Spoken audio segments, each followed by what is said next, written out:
Party జాతీయ అధ్యక్షులు చంద్రబాబు నాయుడు పిలుపు మేరకు సర్వేపల్లి కాన్స్టిట్యున్సీ ఇన్ఛార్జి మాజీ మంత్రివర్యులు సోమిరెడ్డి చంద్రమోహన్ రెడ్డి ఆదేశానుసారం ఈరోజు బోధుడే బోధుడు కార్యక్రమం వెంకటాచల మండలం తోటపాలెం గ్రామంలో జరుగుతుంది.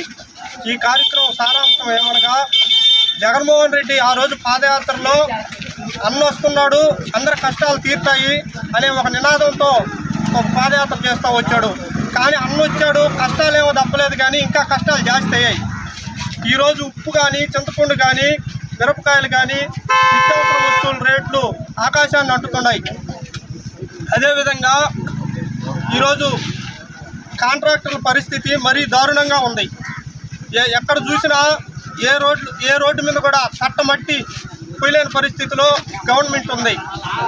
అదేవిధంగా నిన్న స్వామీజీలు కూడా అడుగుతున్నారు. విజయవాడలో చిన్నజీవి స్వామి మాట్లాడుతూ, అయా ఈ రోడ్డు మీద చట్టమట్టి అన్నా పోయిందయా, ఏంది మరి గవర్నమెంట్ పరిస్థితి మరీ దారుణం అయిపోయిందనే ఒక మాట కూడా అన్నాడు. అదేవిధంగా ఆయన గుంటూరులో పాదయాత్ర చేస్తూ నకిలీ మద్యం తయారు చేసిన, నకిలీ మద్యం అమ్మిన 7 సంవత్సరాలు జైల్లో ఉండే విధంగా చట్టం తెస్తానని చెప్పాడు. ఈరోజు అన్ని నకిలీ బ్రాండ్లు తప్పక ఏమి మంచి బ్రాండ్లు లేవు. ప్రెసిడెంట్ బ్రాండ్లు, 9 హార్సు ఇవంతా మందులు తెచ్చాయా. ఆ రోజు చంద్రబాబు నాయుడు టైంలో 130 రూపాయలు క్వార్టర్ ఉంటే ఈరోజు 200 కాడి నుంచి 300 పోయింది. ఒక పేదోడు పొద్దులస్తం పనిచేస్తే 500 ఇస్తున్నారు. 500 బ్రాందీ షాప్ వాడి సరిపోతుందే కానీ ఇంట్లో ఏమి వడిచ్చే పరిస్థితిగా లేదు.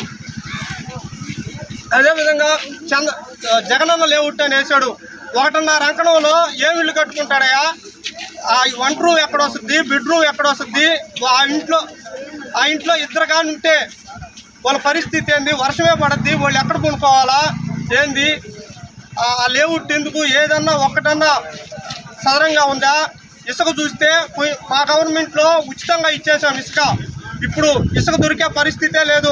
ప్రతి ఒక్క ఎమ్మెల్యే లారీలు పట్టుకొని మద్రాసు దోలుతున్నారు, బెంగళూరు దోలుతున్నారు. కాఫీ మేస్త్రికి కానీ, కూలోళ్ళకి కానీ, ఎక్కడైనా కూలి పని చేసే వాళ్ళకి కానీ ఒక్క పని కూడా లేదు. అందరూ కష్టాలు పడుతున్నారు.